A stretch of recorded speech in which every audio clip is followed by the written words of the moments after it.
আসসালামু আলাইকুম। আমি ডাক্তার গোলাম মোর্শেদ, হৃদরোগ বিশেষজ্ঞ। আজকে আপনাদের একটা কোশ্চেনের আনসার আমি দেব। সেটা হলো, অনেকেই কোশ্চেন করেন যে স্যার, রিং লাগানোর পরে ওই রিং এর স্থানে আবার ব্লক হতে পারে কিনা। তো এই কোশ্চেনটির আনসার কিন্তু ইয়েস এবং নো এইভাবে দেয়া সম্ভব নয়। কারণ হলো, আমরা ইদানিং যে রিংগুলো ইউজ করি, এখানে রিং বলতে কিন্তু হার্টের রক্তনালীতে হার্টের স্টেন্টের কথা বলা হয়েছে। তো হার্টের যে স্টেন্টগুলো স্থাপন করা হয় হার্টের রক্তনালীর ব্লক চিকিৎসার জন্য, সেই স্টেন্টগুলো খুবই অত্যাধুনিক। এবং এই স্টেন্টগুলো ড্রাগ লুটিং স্টেন্ট বা ড্রাগ কোটেড স্টেন্ট। এই স্টেন্টের ভিতরে এক ধরনের ঔষধের প্রলেপ দেয়া থাকে, যার কারণে এই স্টেন্টগুলো হঠাৎ করে বন্ধ হওয়া এটা হয় না বললেই চলে। তবে কিছু কিছু রুগীদের ক্ষেত্রে দেখা যায় যে বেশ কয়েক বছর পরে ওই স্টেন্টের ভিতরে বা স্টেন্টের মুখে আবার নূতন করে অ্যাথেরোস্ক্লেরোসিস বা নিওপ্রলিফারেশন এগুলো শুরু হয়, এবং যার কারণে হার্টের রক্তনালীর ওই স্টেন্ট যেখানে স্থাপন করা হয়েছে স্টেন্টের মুখে অথবা স্টেন্টের ভিতরে আবার শুরু হয়ে যায় বা চেপে যায়। তো এটা কেন হচ্ছে? এটা হওয়ার কিন্তু অনেকগুলো কারণ আছে।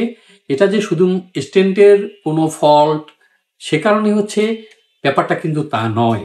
কারণ ইদানিং যে স্টেন্টগুলো স্থাপন করা হয় সেগুলো এমন হাইটেক উপায়ে, এগুলো এমন টেকনোলজিতে এগুলো তৈরি করা হয়, এগুলো ভিতরে হঠাৎ করে বন্ধ হয়ে যাওয়া বা ধীরে ধীরে ব্লক তৈরি হওয়া, এটার সম্ভাবনা খুব কম। কিন্তু যে ধরনের রুগীরা ডায়াবেটিস ভালোভাবে নিয়ন্ত্রণ করতে পারেন না, অথবা স্মোকিং বন্ধ করতে পারেন না, অথবা হার্টের রক্তনালীতে যে অ্যাথেরোস্ক্লেরোসিস হয়ে হার্টের রক্তনালী বন্ধ হয়ে যায়, এই যে ডিজিজ প্রসেস, এটি হওয়ার জন্য যে সকল রিস্ক ফ্যাক্টর রয়েছে, সেই রিস্ক ফ্যাক্টরগুলো যদি ওই রুগীর ভিতরে থাকে এবং সেটা যদি মডিফাই করা না হয়, রিস্ক ফ্যাক্টর মডিফিকেশন করা না হয়, তাহলে তার কিন্তু ভবিষ্যতে আবার ওই হার্টের স্টেন্টের ভিতরেও আবার তার অ্যাথেরোস্ক্লেরোসিস হয়ে ওখানে ব্লক তৈরি হতে পারে।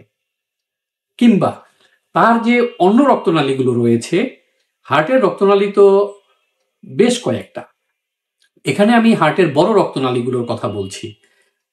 কমনলি 3টি রক্তনালী সবার বড় রক্তনালী থাকে, বড় রক্তনালীর 3টি সবার থাকে, কারো কারো 4টিও থাকে। তো একটিতে ব্লক হলো, রিং স্থাপন করা হলো, তো বাকি যে দুটো বড় রক্তনালী রয়েছে সেগুলোও তো আবার ব্লক তৈরি হতে পারে, যদি না তার রিস্ক ফ্যাক্টর মডিফিকেশন না করা হয়।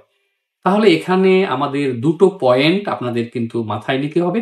একটি হলো যে রিস্ক ফ্যাক্টর মডিফিকেশন, আর একটি হলো যে এই রিস্ক ফ্যাক্টর মডিফিকেশনের জন্য যে পদক্ষেপগুলো নেওয়া দরকার, সেই পদক্ষেপগুলো তিনি আসলে নিচ্ছেন কিনা। তো রিস্ক ফ্যাক্টরগুলো কি কি, এগুলো আপনারা অনেকে জানেন, যেমন smoking, diabetes, cholesterol, sleep disturbance থাকে, অনেক বেশি অ্যাংজাইটি টেনশন থাকে, কারো যদি বংশগত হার্টের রোগের প্রবণতা থাকে, অর্থাৎ জেনেটিক্সের সমস্যা থাকে।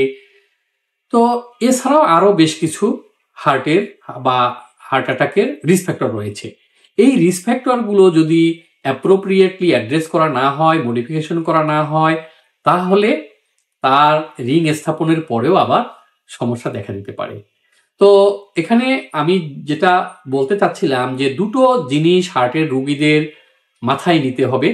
একটা হলো চিকিৎসা, আর একটা হলো ফিউচার হার্ট অ্যাটাক বা হার্ট ব্লক প্রিভেনশন। তো চিকিৎসাটা কি? চিকিৎসা, যখন আপনার হার্টের রক্তনালীতে ব্লক হলো এবং আপনি সেটার চিকিৎসা করলেন, বা হার্ট অ্যাটাক হলো, আপনি সেটার চিকিৎসা করলেন ইনজেকশন দিয়ে, ঔষধ দিয়ে, রিং স্থাপন করে বা বাইপাস সার্জারি করে। তারপরে আপনার চিকিৎসা কিন্তু ইমিডিয়েট ট্রিটমেন্টটা শেষ হলো, কিন্তু লং টার্ম ট্রিটমেন্ট যেটার গোল হলো ভবিষ্যতে যাতে আবার তার হার্ট অ্যাটাক না হয় বা হার্টের রক্তনালীতে ব্লক না হয়, সেটার জন্য তার যে চিকিৎসাটি লাগবে সেটি হলো কার্ডিয়াক রিহ্যাবিলিটেশন।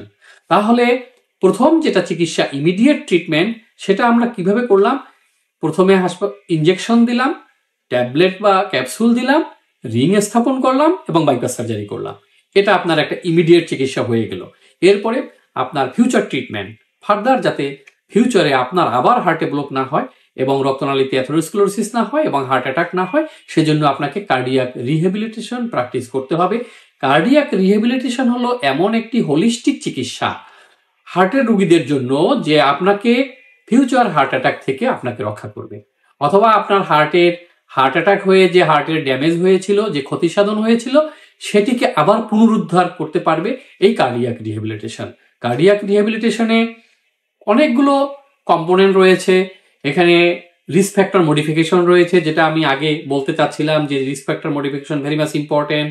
তারপরে diet control plus nutrition supplement এগুলো রয়েছে, সাইকোলজিক্যাল সাপোর্ট রয়েছে, বিহেভিয়ারাল চেঞ্জ রয়েছে, তারপরে এক্সারসাইজ বা physical activity, aerobic anaerobic exercise হার্টের জন্য যেগুলো বেনিফিট দেবে সেগুলো রয়েছে। তো এবং কার্ডিয়াক এডুকেশন রয়েছে। তো এই যে কম্পোনেন্টগুলো, এগুলো একজন হার্টের রুগীকে জানতে হবে। ইভেন হার্টের রুগীর যারা ফ্যামিলি মেম্বার, যারা তার কেয়ার গিভার, যারা তাকে টেক কেয়ার করেন, তাদেরকেও জানতে হবে। তাহলে আপনি তার ফিউচার হার্ট অ্যাটাক বা ফার্দার হার্ট অ্যাটাক, ভবিষ্যতে যাতে আবার হার্ট অ্যাটাক না হয়, এটা আপনি প্রিভেন্ট করতে পারবেন। এবং এই যে রিং পরানো হলো, রিংয়ের ভিতরে আবার ব্লক হতে পারে, সেই আবার অ্যাথেরোস্ক্লেরোসিস হতে পারে, রিং বন্ধ হয়ে যেতে পারে, অথবা অন্য রক্তনালীগুলোতে যে আবার অ্যাথেরোস্ক্লেরোসিস হয়ে স্টেনোসিস হয়ে যেতে পারে, হ্যাঁ, সরু হয়ে যেতে পারে রক্তনালী, সেগুলো প্রিভেন্ট করার জন্য আপনাকে এই কার্ডিয়াক রিহ্যাবিলিটেশন শিখতে হবে এবং প্র্যাকটিস করতে হবে।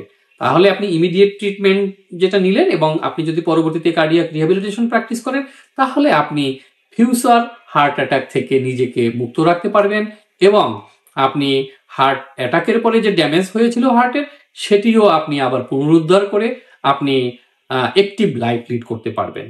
ধন্যবাদ সবাইকে।